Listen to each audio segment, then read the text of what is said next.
Howdy folks, welcome back. This is a 2009 Honda Accord. It's here to remind me that I'm not nearly as smart as I think I am. It has a noise, a terrible, rattling, clanging noise coming from the engine.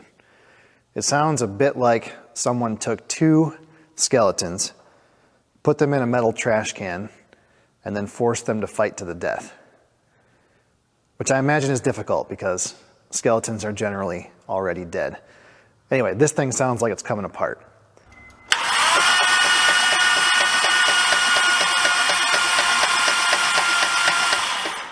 Well, some of you guys, I'm sure, already know what's wrong. You're probably yelling at me right now, especially if you have experience with Hondas. It's a pretty simple problem, and I think it's relatively common.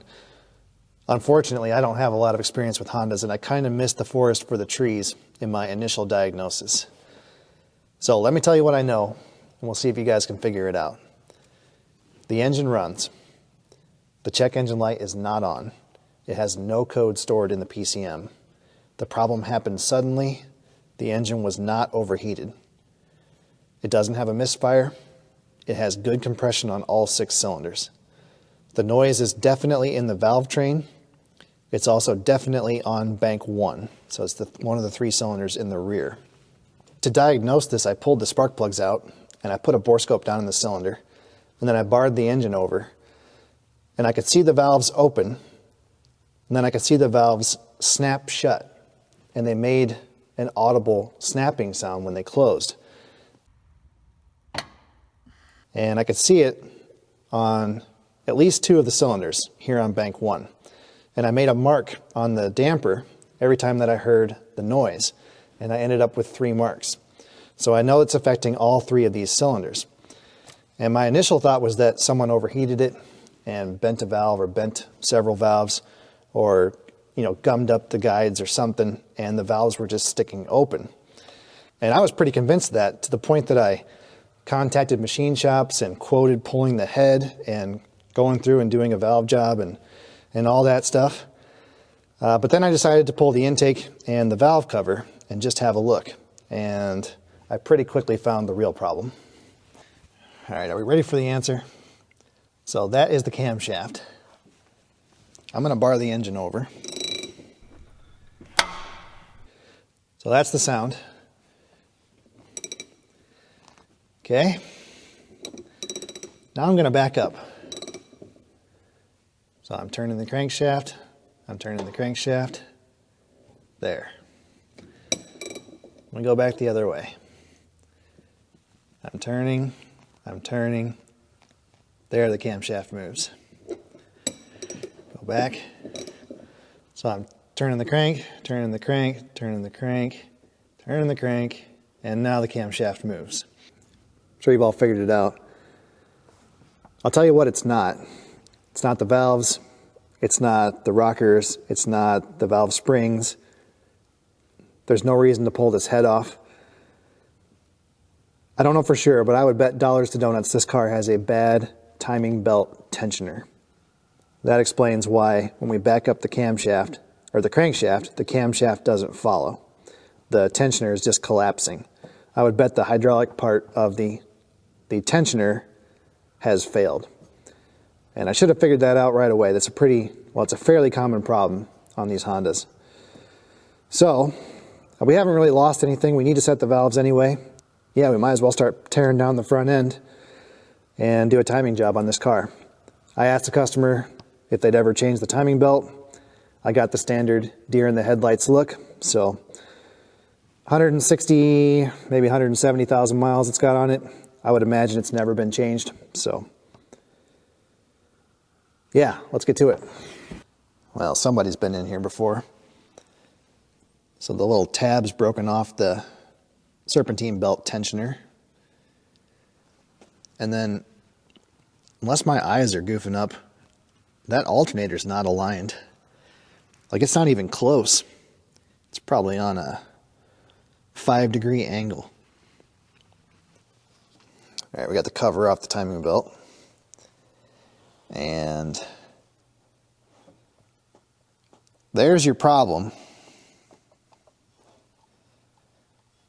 Yeah, that tensioner has completely failed. Or something fell apart inside the timing cover, I don't know.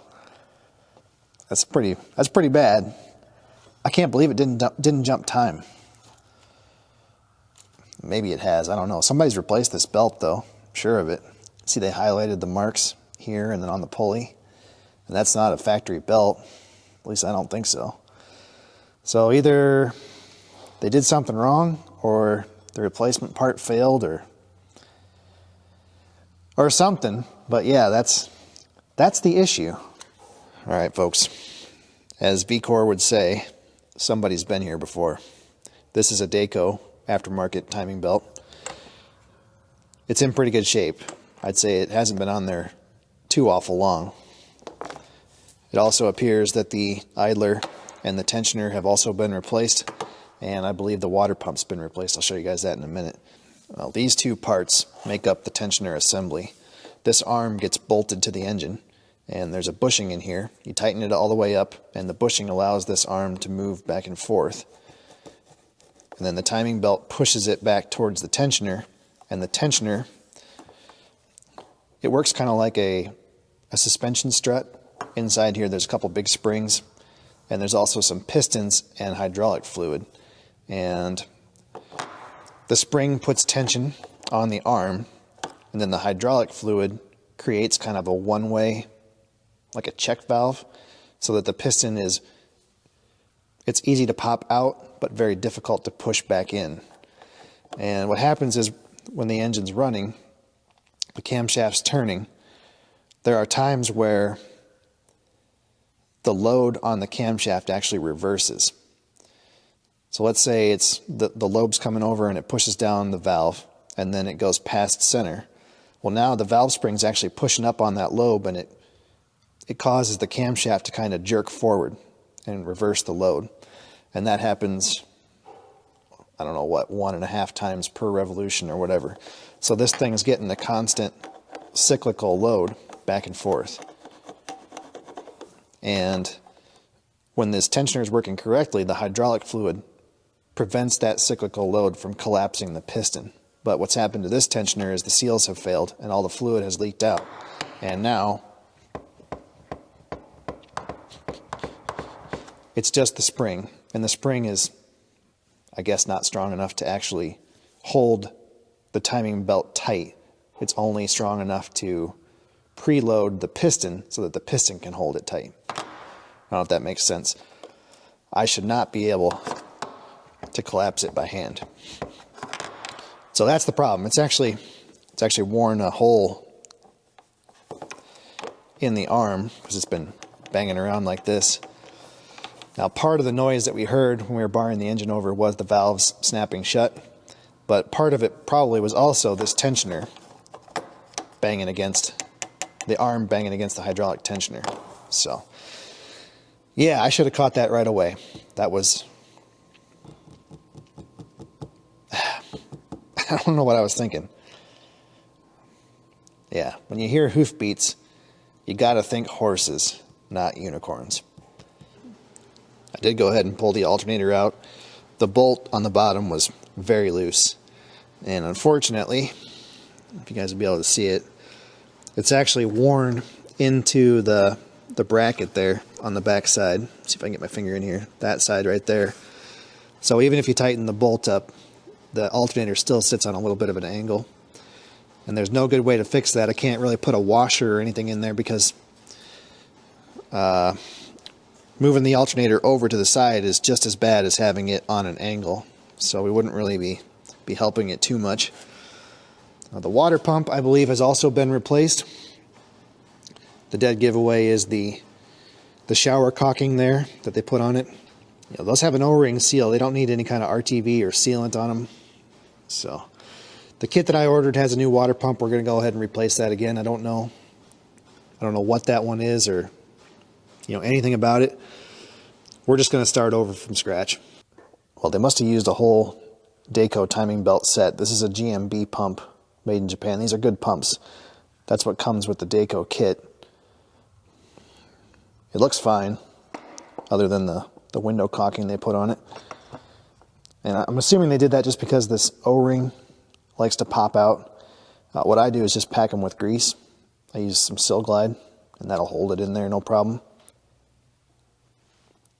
I've got the new water pump, timing belt, idler, tensioner, and hydraulic tensioner installed. I put marks on the old belt, and then I transferred those to the new belt, and everything lined up, so the timing was correct. I think what saved us is Honda puts these little guides around the sprockets. See it there? And there's one that wraps almost all the way around the crank pulley. It's pretty difficult for the belt to actually jump time, which is good. There is a TSB. Honda has a TSB about the idler, and the kit that I bought comes with this little tapered shim that you can install underneath the idler, but the TSB does not apply to this model. So if you look at the engine mount, see how it has this little half moon cut out here? That's for clearance around that idler. So in the TSB, they want you to grind that clearance if you don't have it. So ours already has the updated parts, so we do not need to install that shim. Otherwise, I think we're ready. I'm going to pull the grenade pin. Maybe. Oh boy, they're stiff.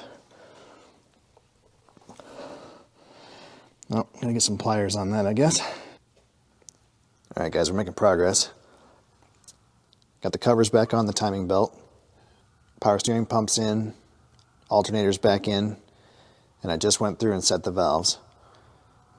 Now, this is definitely not a step-by-step how-to video on doing your timing belt or adjusting your valves. There's plenty of good videos about that. I know Eric, the car guy, has some good videos. He's a big Honda guy. But honestly, it's not that big of a deal. Honda makes it pretty easy.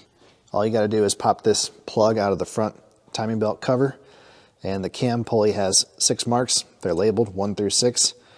Whichever number comes up, that's the cylinder that you set.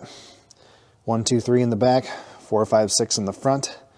Intakes get set to 8 thousandths. Exhaust gets set to 12 thousandths. I like to use these bent feeler gauges. This engine has different rocker arms for 5 and 6. And these actually get torqued to a lower value, the jam nuts do, which is kind of interesting. Otherwise, yeah, it's pretty straightforward.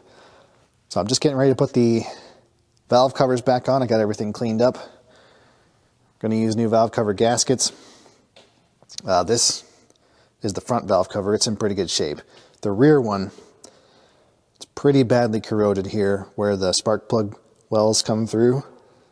So when I pressed in the new seals, I ended up having to put a bunch of RTV silicone around them. Hopefully you can see that, how not round that is. So these are magnesium valve covers, and the salt, our old friend salt, gets down past the coils, and it sits on top of that seal, and it just melts that magnesium. That's got to be about it. I'm out of parts to install. I did find one other problem though. This ignition coil. See how the boot's kind of melted? Focus. That's not right. So I popped the boot off, and well, I think this is impossible to show you, but the spring's missing out of that coil. You can buy the boot and the spring separately, but it's all crusty and green down inside there. I have no idea how long it's been like that. Somehow it was still firing. The car had no misfire codes. It was running fine other than the way it sounded. Anyway, I just put a whole new coil in. I don't want to mess around with it. They're pretty cheap. So yeah, I think that's it. We're about ready to fire it up.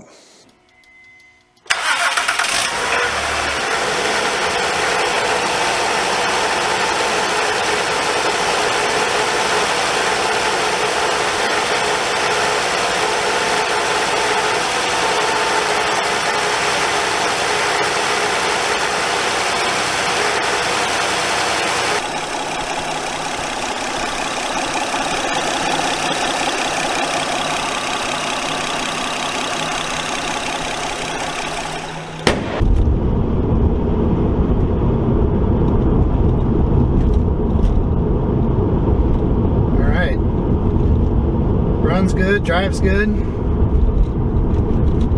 I was wrong, it's only got 125,000 miles on it.